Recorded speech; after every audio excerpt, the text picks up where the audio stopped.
అందరికీ నమస్కారం. మారుతి అనుగ్రహం ప్రారంభ. ఈ ఛానల్ ద్వారా ఎన్నో అద్భుతమైన పరిహారాలు అందిస్తున్నాను.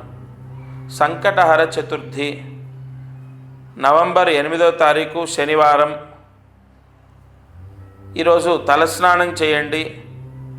ఉపవాసం ఉండాలి. ఎలా ఉండాలంటే రాత్రి వరకే ఉండాలి. చంద్ర దర్శనం చేసుకున్న తర్వాత భోజనం చేయాలి. ఇది ఒక నియమం. ఉపవాసంలో ఏం తినాలంటే ఏదైనా పండ్లు పాలు తీసుకోవాలి.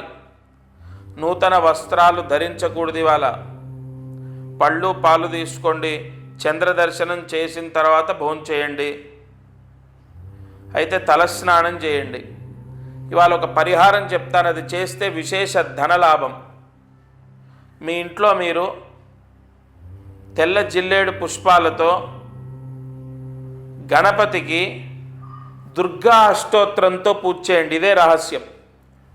దుర్గా అష్టోత్తరంతో గణపతికి తెల్ల జిల్లేడు పుష్పాలతో పూజ చేస్తే విశేష ధనలాభము. ఈ సంకటహర చతుర్థి చాలా విశేషంగా వచ్చింది. ఈ పరిహారం చేసుకోండి. మామూలుగా గణపతికి పూజ ఎలా చేయాలి? దీపారాధన చేస్తాం, అగరబత్తి వెలిగిస్తాం. ఈ తెల్ల జిల్లేడు పుష్పాలతో దుర్గా అష్టోత్తరంతో పూజ చేయాలి. లేదా తెల్ల జిల్లేడు పుష్పాలు లేకపోతే ఎర్రటి అక్షతలతో పూజ చేయండి. ఎర్రటి అక్షతలు ఉంటాయి కదా, అంటే బియ్యంలో పసుపు వేసి కలపకుండా కుంకుమ వేసి కలపండి. అవే ఎరుపు అక్షతలు. ఆ ఎరుపు అక్షతలతో పూజ చేయండి. ఒక కొబ్బరికాయ కొట్టి స్వామికి నైవేద్యం పెట్టి హారతి ఇవ్వండి. అక్కడికి పూజ అయిపోతుంది. ఈ విధంగా దుర్గా అష్టోత్తరంతో పూజ చేస్తే విశేష ధనలాభము సంభవిస్తుంది.